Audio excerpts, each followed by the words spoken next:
Hi folks, it's me, it's CrumbleChris. Hey, we're here for our first episode of Dungeons 3 Complete Collection.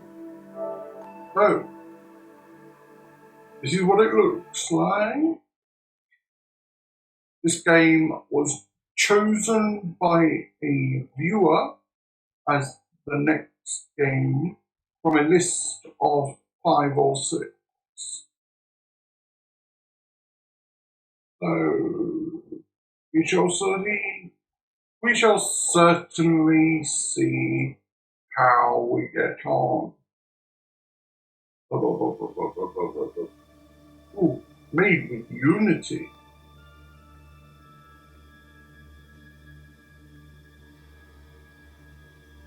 The loading screen is interesting. I don't know why there are arrows on both sides. Like 1 arrow, 2 arrow, 1 arrow, 2 arrow. Is it telling me to go back? I guess we're not going to find out. But let's see. Welcome. I mean, of course, the Happy Eagle was ready for his 3rd adventure. Ooh. Turn this up a bit.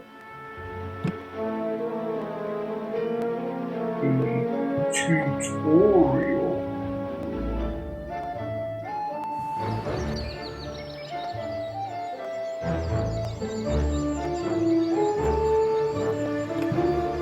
Okay. Dungeon Basics. The newcomer evil should learn the basics of dungeon management. Ooh, they have voiceover. That's good. Let's do Dungeon Basics.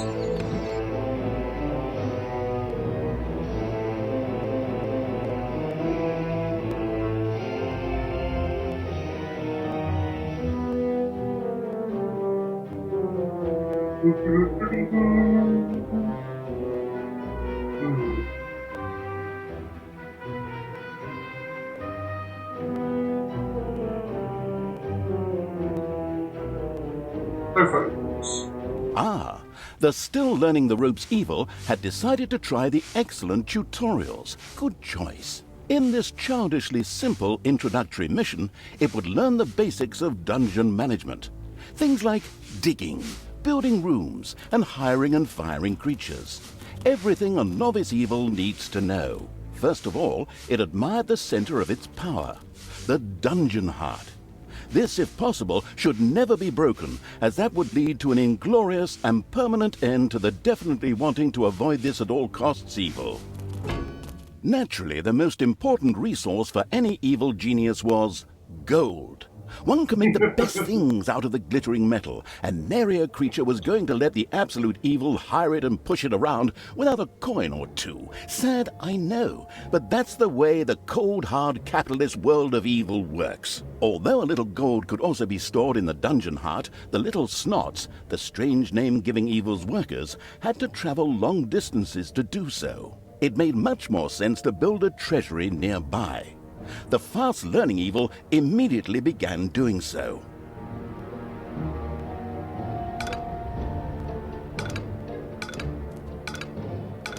Okay.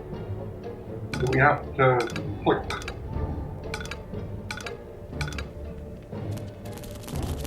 Guessing that's what we have to do. Yes. We're digging.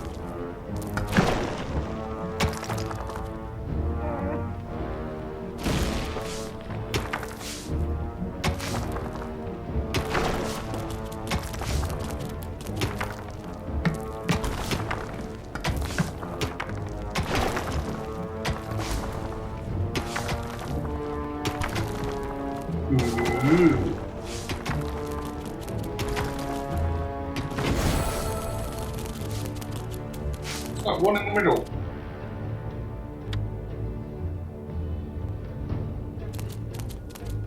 It's a gold vein. And go.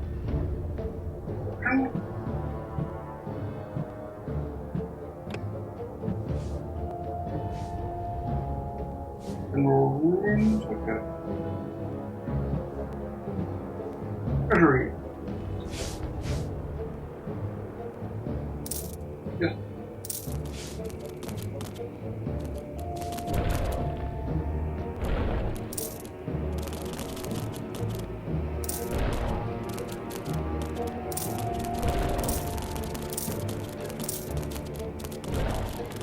Okay.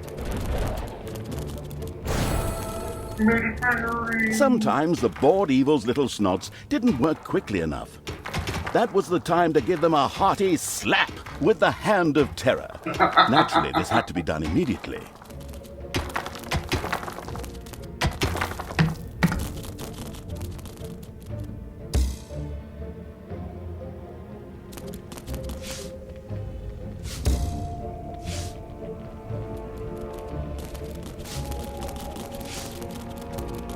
How do you slap?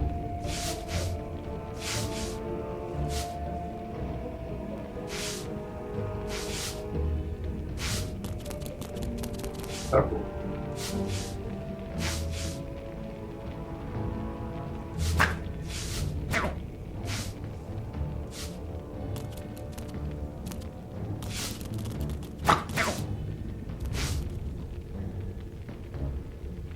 The calculating evil threw a cagey glance at its population limits. These were divided into little snots and creatures. As opposed to creatures, little snots did not have to be hired separately, but were always regenerated up to the maximum limit. And so it was that the massacring evil didn't have to worry if one of these miserable creatures died. It simply had to wait for the next one. At the same time, the little snots were the dungeon workers who dug the galleries, mined the gold, and took care of any number of other things. That's why it was never a bad idea to increase their maximum limit. The thirsty for more little snots evil hurriedly began work. The corresponding research was kindly unlocked for the absolute evil. This was necessary in the tutorial in order not to confuse it with the wide range of possibilities. Besides, there are people out there who really do everything wrong. Okay.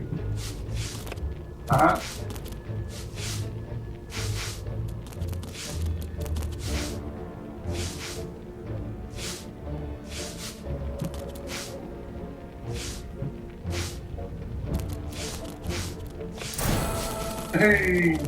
Unfortunately, creatures were a little more demanding than the miserable little snots.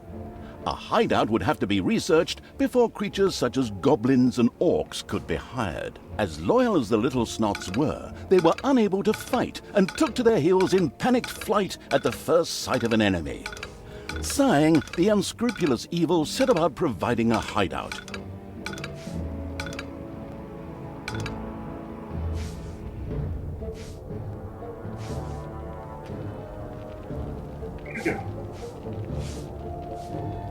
No?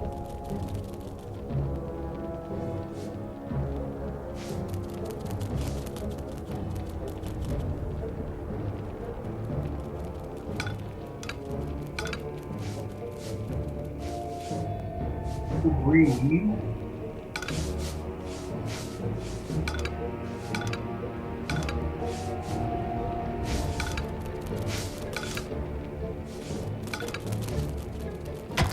There we go. Okay.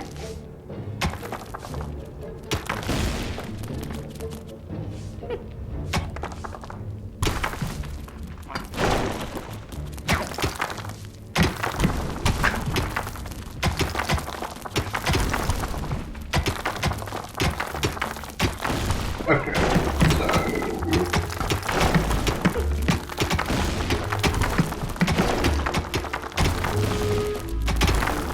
got the room, I guess. Research the hideout.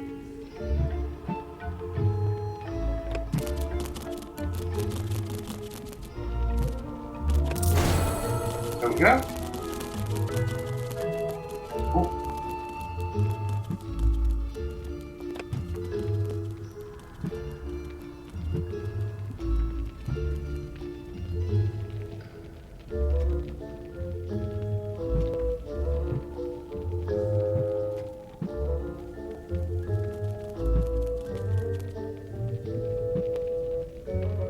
EP01. There we go. Buttons that I didn't see.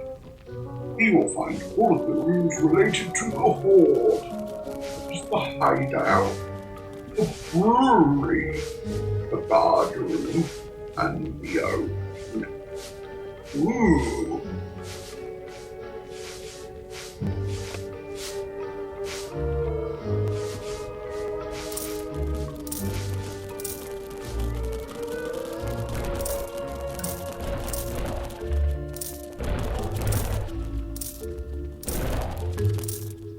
Okay, so we are making hideout. There we go. Have a hideout. Moving next.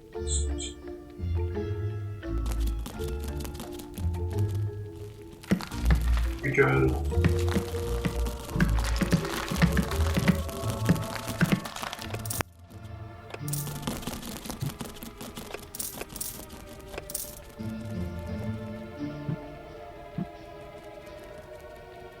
okay. The army craving evil had hired a creature which would from now on do its dirty work. However, each creature consumed a population point.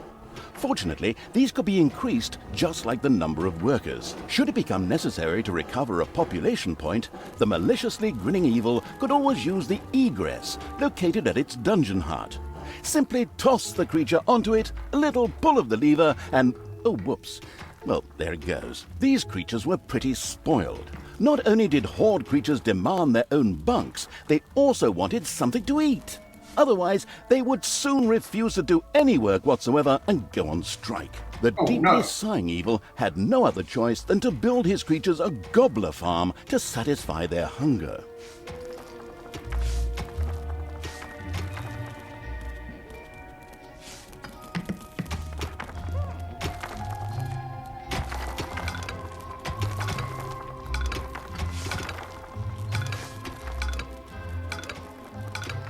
Okay, so we're building rooms, hiring creatures. What is that?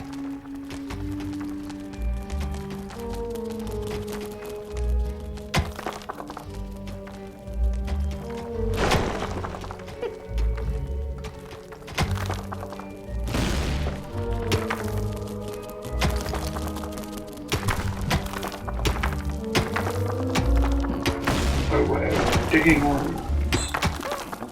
That's what we're doing.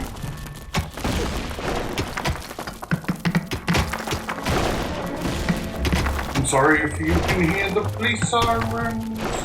I do live quite close to a police station. Okay. I need to research the gobbler farm.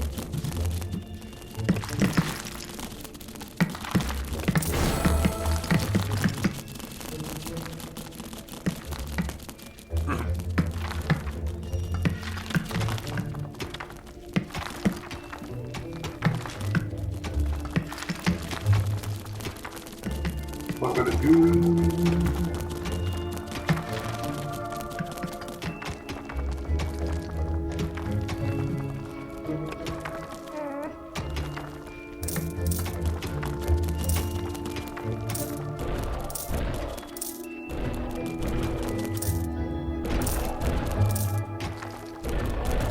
They're making a gobbler farm. It's a farm full of gobbles. There we go. Excellent work. The gobbler farm was now ready.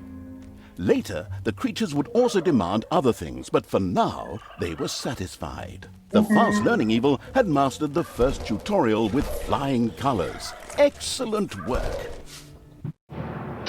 Hey! There you go, folks. That's the first tutorial. So, next time, we'll play some of the game. So, make sure you hit the right button, Christopher. I really hope you enjoy this. It's a new game, relatively new anyway. Make sure you like, share, and subscribe. Remember, you can interact with me on social media. My Twitter is @way2crumbly. My website is CrumbleChris.com. And my Patreon is patreon.com/whatever slashes it is. Patreon.com/CrumbleChris. You can give me just $1 a month, join my other patrons, and get access to these videos before anyone else. So folks, that's it for now. I'll see you next time. Stay safe.